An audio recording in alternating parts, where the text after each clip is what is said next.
Reaction kinetics. Basically students, kinetics that is a Greek word. इसका क्या मतलब है? To move. अगर स्टूडेंट्स आपको याद हो तो हम काइनेटिक एनर्जी, वहां पर भी काइनेटिक का वर्ड यूज हो रहा है। काइनेटिक एनर्जी को किस चीज से रिलेट करते हैं?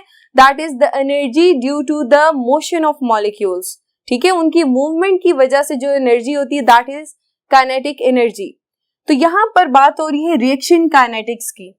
यानी रिएक्शन काइनेटिक्स में हम किस चीज को स्टडी करेंगे कि एक रिएक्शन जो है वो किस तरह से प्रोसीड करेगा। ठीक है, यानी वो किस तरह से मूव करेगा, स्टार्ट कहां से होगा? रिएक्टेंट से, और एंड कहां पर होगा? प्रोडक्ट में। ठीक है, तो ये किस तरह से प्रोसीड करता है ये हम स्टडी करेंगे रिएक्शन काइनेटिक्स में।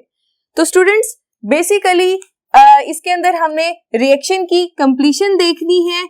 तो रिएक्शन हम दो तरह के पढ़ चुके हैं। एक वो रिएक्शन होता था जिसे हम रिवर्सिबल रिएक्शन कहते हैं कि A प्लस B ये C प्लस D प्रोडक्ट्स में कन्वर्ट हो जाएं, और ये प्रोडक्ट्स जो हैं ये वापस रिएक्टेंट्स में भी कन्वर्ट हो सकते हैं। That is basically a reversible reaction. ठीक है, चैप्टर 8 में आप इस तरह के जो रिएक्शंस हैं काफी डिटेल में हम डिस्कस कर चुके हैं। ऐसे रिएक्शंस भी होंगे जिसमें रिएक्टेंट्स आपस में रिएक्ट करें और एक सिंगल डायरेक्शन में मूव करते हुए प्रोडक्ट्स बना दें। अब ये जो प्रोडक्ट है ये रिएक्टेंट में कन्वर्ट नहीं हो सकती। ठीक है, ये प्रोडक्ट जो है ये वापस रिएक्टेंट में कन्वर्ट नहीं होगी, यानी सिंगल डायरेक्शन में ये रिएक्शन जो है कंप्लीट हो जाएगा। तो इस तरह के रिएक्शन को हम क्या कहेंगे? Irreversible reaction.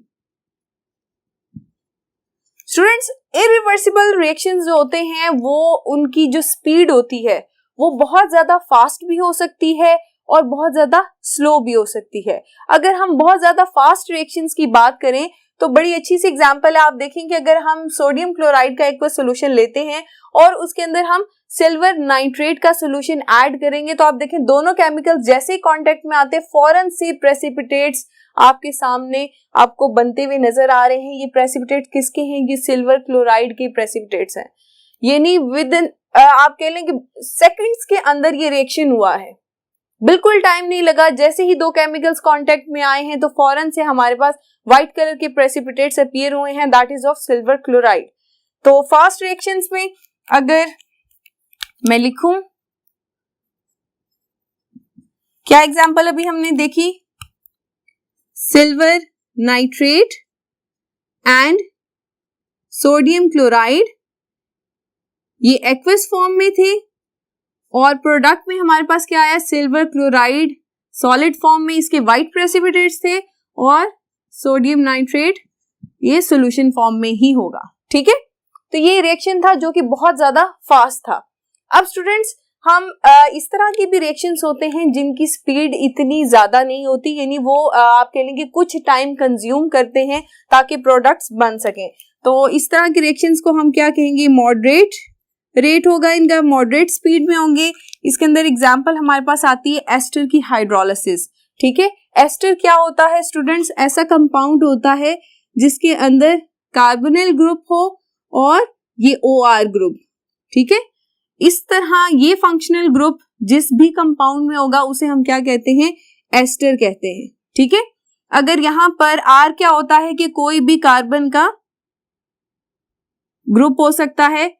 यहां पर मैं CH3 लगा देती हूं, CH3 CH2। ठीक है, अब ये एक एस्टर है, इसकी हम हाइड्रोलिसिस करवाते हैं, यानी वाटर से लाइसिस को क्या कहते हैं? हाइड्रोलिसिस कहते हैं। वाटर को जब हम एक्सेस में लेंगे तो फिर ये किस में कन्वर्ट हो जाता है? एसिड और अल्कोहल में। ठीक है, CH3OH ये क्या बन गई? अल्कोहल। और दूसरा हमारे पास इसका प्रोडक्ट क्या आता है? That is acid. CH3CH2 C double bond OH that is an acid, carboxylic acid है। ठीक है, अब ये जो रिएक्शन होता है इसको कुछ टाइम लगता है। ठीक है, यानी आप कह लें कि 30 मिनट्स या 1 आवर के अंदर ये रिएक्शन कंप्लीट होगा, यानी कंप्लीट हाइड्रोलिसिस हो जाएगी एस्टर की इनटू अल्कोहल एंड एसिड। ठीक है, तो क्योंकि इस रिएक्शन को कुछ टाइम लगा, कुछ वक्त लगा, तो हमने इसको क्या कहा कि इसकी जो स्पीड थी वो क्या है, मॉडरेट है। ठीक है, और इसी तरह से स्टूडेंट्स कुछ ऐसे रिएक्शंस भी हैं जो कि सिर्फ मिनट्स नहीं लेते या घंटे उनको नहीं लगते कंप्लीट होने के लिए, बल्कि उनको महीने भी लग सकते हैं और कई दफा साल भी लगते हैं। उसमें एग्जांपल देखते हैं, वेरी स्लो रिएक्शंस आ जाएंगे। वेरी स्लो रिएक्शंस में स्टूडेंट्स आपके पास एग्जांपल आती है रस्टिंग ऑफ आयरन। स्टूडेंट्स आपके सामने ये जंग आलूद ट्रेन है। अब आप मुझे बताएं कि क्या इस ट्रेन को जो जंग लगा है ये कुछ सेकंड्स में जंग लग गया है, यानी अपनी ओरिजिनल कंडीशन से इस कंडीशन में आने में इसे कितना टाइम लगा है? जाहिर सी बात है सेकंड्स तो नहीं लगे, रिएक्शन फास्ट नहीं था। क्या इसे कुछ घंटे लगे हैं कि ये इस कंडीशन में आ गई है? इसको घंटे भी नहीं लगे, बल्कि इसकी इस कंडीशन में आने के लिए कई महीने लगे हैं, तब जाकर ये जो ट्रेन है ये आप कह लें कि इसको जंग लगा है। ठीक है, तो ये रिएक्शन रस्टिंग ऑफ आयरन जो है बहुत स्लो रिएक्शन है, इसको कंप्लीट होने के लिए बहुत ज्यादा टाइम रिक्वायर है। ठीक है, इसी तरह से स्टूडेंट्स हाँ एक और एग्जांपल हमारे पास है, दैट इज वेदरिंग ऑफ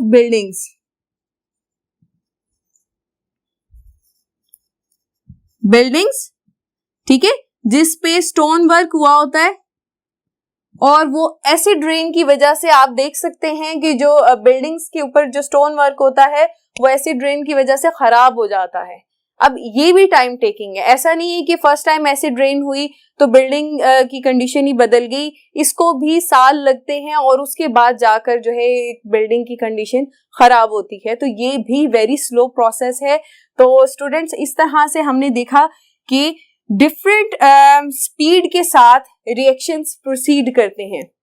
तो रिएक्शन काइनेटिक्स बेसिकली इस चीज को डील करती है कि एक रिएक्शन कितनी स्पीड से हो रहा है, यानी कितनी स्पीड से कंप्लीट होता है। क्या उसकी स्पीड बहुत ज्यादा फास्ट है, मॉडरेट है या बहुत ही ज्यादा स्लो है। ठीक है, तो ये चीज ये आप कह लेंगे कॉन्सेप्ट जो है ये हम डिस्कस करते हैं, स्टडी करते हैं किसमें, रिएक्शन काइनेटिक्स में। तो रिएक्शन काइनेटिक्स को स्टूडेंट्स हम किस तरह से डिफाइन कर सकते हैं? The branch of chemistry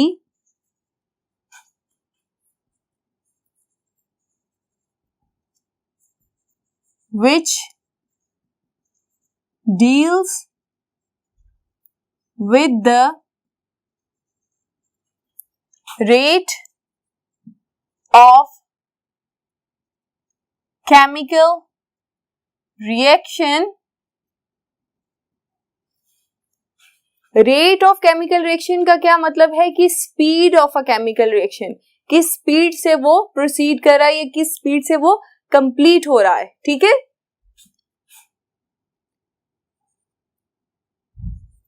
factors that affect rate of reaction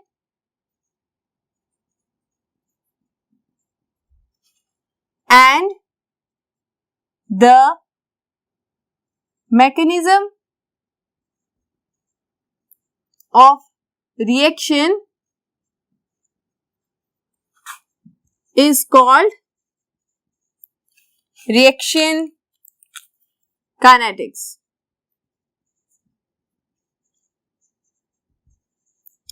ji students, अब डेफिनेशन को देखें। एक बात तो हमने डिस्कस कर ली कि रेट ऑफ केमिकल रिएक्शन को डील करती है कि एक रिएक्शन कितना फास्ट होगा, कितना स्लो होगा।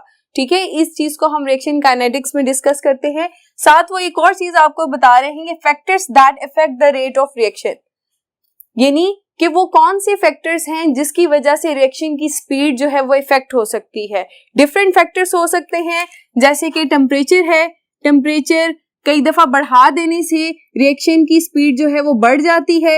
इसी तरह हमारे पास कंसंट्रेशन है। ठीक है, कंसंट्रेशन भी इंक्रीज डिक्रीज करने से रेट ऑफ रिएक्शन जो है इफेक्ट होता है। और स्टूडेंट्स कई दफा हमने देखा है कि जो रिएक्शन बहुत ज्यादा स्लो होता है उसको फास्ट करने के लिए हम क्या इस्तेमाल करते हैं, कैटलिस्ट इस्तेमाल करते हैं, ठीक है। और प्रेशर भी एक फैक्टर है जिसकी मदद से रेट ऑफ रिएक्शन जो है उसे चेंज किया जा सकता है कि अगर रिएक्शन स्लो है तो उसे फास्ट करने के लिए हम प्रेशर कम या ज्यादा कर सकते हैं। तो इसका मतलब है कि रिएक्शन काइनेटिक्स में हम उन फैक्टर्स को भी स्टडी करते हैं जिसकी वजह से रेट ऑफ रिएक्शन जो है इफेक्ट हो सकता है। तीसरी बात, द मैकेनिज्म ऑफ रिएक्शन, इसका मतलब है कि किस तरह से एक रिएक्शन जो है या आप कह लें कि रिएक्टेंट्स किस तरह से प्रोडक्ट्स में चेंज हो रहे हैं, क्या मैकेनिज्म फॉलो किया जा रहा है, कौन से स्टेप्स इन्वॉल्व होते हैं जिसके बाद एक रिएक्टेंट जो है वो प्रोडक्ट में चेंज हो जाता है। यानी बज़ाहिर तो हमें देखने में लगता है कि A प्लस बी और इज कन्वर्टेड इनटू AB, कि ये एक सिंगल स्टेप रिएक्शन होगा कि A और B आपस में कोलाइड किए और उन्होंने प्रोडक्ट बना दिया, लेकिन ऐसा नहीं होता स्टूडेंट्स।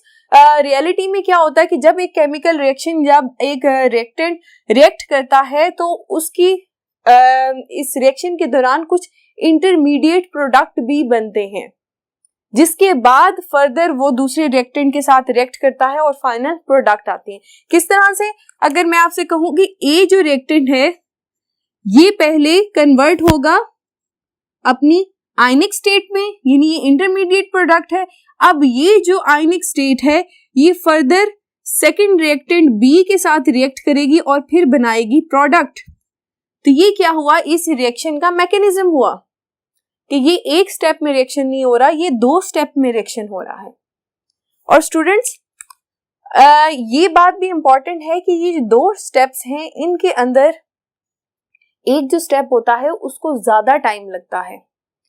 किस तरह से, अगर मैं बात करूं कि रिएक्टेंट को या हमारा जो ए रिएक्टेंट है इसको इसकी आयनिक फॉर्म में कन्वर्ट होने के लिए ज्यादा टाइम चाहिए होता है। जब ये आयनिक फॉर्म में कन्वर्ट हो जाएगा तो आपको पता है ना, आयनिक स्पीशी बहुत ज्यादा रिएक्टिव होती है, तो फिर वो बड़ी आसानी के साथ, तेजी के साथ बी के साथ रिएक्ट करके within no time product बन जाएगी। तो इट्स मीन कि मैकेनिज्म में हम ये भी स्टडी करते हैं कि वो कौन सा स्टेप है जो कि स्लो स्टेप है, ठीक है, टाइम टेकिंग स्टेप है। अगर मैं आपसे बात इस तरह से समझाऊं कि अगर मैं कहूं कि ये जो टोटल रिएक्शन है इसका ड्यूरेशन क्या था, 60 मिनट्स, जब हमने देखा कि ये रिएक्शन प्रोसीड कितने टाइम में किया, 60 मिनट में। लेकिन फर्दर स्टडी करने पे पता चला कि जो फर्स्ट स्टेप है इसने कितना टाइम लिया, से 55 मिनट्स जो थे वो लगे कि ए रिएक्टेंट जो है वो अपनी आयनिक फॉर्म में कन्वर्ट हुआ। जस्ट एन एग्जांपल, ठीक है।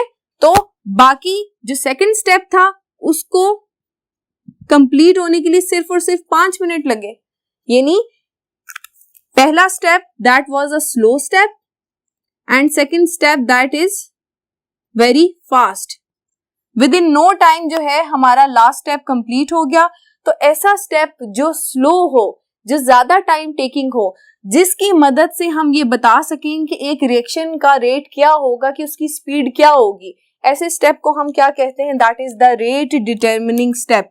इस स्टेप को हम क्या कहेंगे, रेट डिटरमिनिंग स्टेप। अच्छा, स्लो स्टेप को ही हम रेट डिटरमिनिंग स्टेप क्यों कहते हैं, फास्ट स्टेप को क्यों नहीं कह सकते?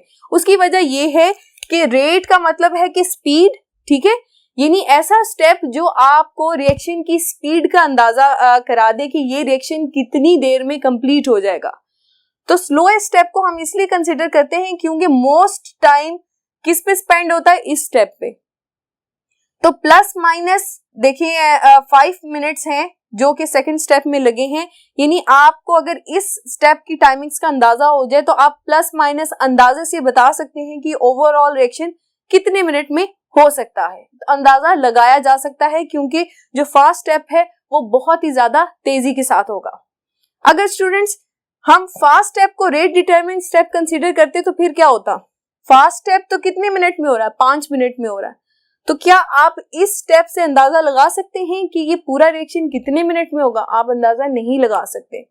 इस वजह से स्टूडेंट्स हम हमेशा जो स्लोएस्ट स्टेप होता है रिएक्शन के मैकेनिज्म में, उसी को हम रेट डिटरमिनिंग स्टेप कंसीडर करते हैं। ठीक है। और ये बहुत ज्यादा इंपॉर्टेंट होता है इंडस्ट्रियल पर्पस के लिए, क्योंकि जब हमें पता चलता है कि कौन सा स्टेप रिएक्शन के अंदर स्लो है और वो ज्यादा टाइम टेकिंग है, तो फिर हम उसके ऊपर फर्दर वर्कअप करते हैं कि इस स्टेप को की टाइम ड्यूरेशन को कैसे इंप्रूव किया जा सकता है, क्या हमें इसके अंदर कोई कैटलिस्ट ऐड करना होगा ताकि ये जो स्टेप है ये कम टाइम में हो सके और हमारा जो रिएक्शन का रेट है वो फास्ट हो सके, ठीक है। तो जब इंडस्ट्रियल प्रोसेसेस के हम बात करते हैं तो फिर इस चीज को जानना हमारे लिए बहुत ज्यादा जरूरी होता है, क्योंकि रेट डिटरमिनिंग स्टेप या रेट ऑफ रिएक्शन जो है फर्दर इंपॉर्टेंट होता है कि हमारे पास एक रिएक्शन की कितनी ड्यूरेशन में कंप्लीट होगा और ऑप्टिमल कंडीशन सेट करने के लिए भी जरूरी होता है ताकि हमारे पास मैक्सिमम यील्ड आ सके। अगर हम इन चीजों पे वर्कअप नहीं करेंगे तो हमारा टाइम भी जाया होता है और सोर्सेज भी जाया होंगे, ठीक है। तो इसका मतलब है कि रिएक्शन काइनेटिक्स आप देख सकते हैं किन चीजों को डील करता है, उसको समराइज करते हैं। रिएक्शन काइनेटिक्स किस चीज को डील करती है? रेट ऑफ रिएक्शन को, that is speed of reaction, ठीक है। और सेकंड बात जो हमने अभी देखी, factors affecting rate of reaction, ठीक है, जिसमें डिफरेंट फैक्टर्स हमने देखे, टेम्परेचर, प्रेशर है, सरफेस एरिया भी आता है, कंसंट्रेशन भी है, एटसेट्रा। और third point, mechanism of reaction, जिसके अंदर हमने रेट डिटरमिनिंग स्टेप की बात की, ठीक है स्टूडेंट्स।